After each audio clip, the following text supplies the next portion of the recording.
Қабатсызлық дәлелері. Қанусыз же қабатланылған Қырым журналисті Николай Семеновның адлиеджелері тақиқат янлышларыны айдынлатыжақ ола. Кремль нәзіреті алтында чалышқан Ақмежет мәхкемесі топлашывында бүгін прокурор чықышта болынды.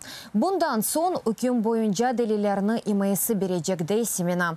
Хатырлатам, Қырым журналистіні ишғалже акимет Руся топрақ бұтынлігінің бозылывына еткен чағырувлары için қабатлай. Семенанын озу дегені кебі мақалелерді фикир білдірув аққандан файдаланған еді. Құқық қоройжы ве журналист тәшкілатлары Украинаның тәқібі сияси мақсат еле кечірілгенini білдіре.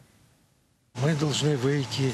Прокуратура ветақиқат тарафындан белгіленген қабатларының янлыш олғаныны таздиқланмақ керекміз. Ве бұтын эсас ве екінші дереже делелеріні ред етмек керекміз. Менім япқан іч бір жинайетім yok. Мақаленің өзінде Русия топрақ бұтынлігінің бұзылуына чығырувлар yok ki.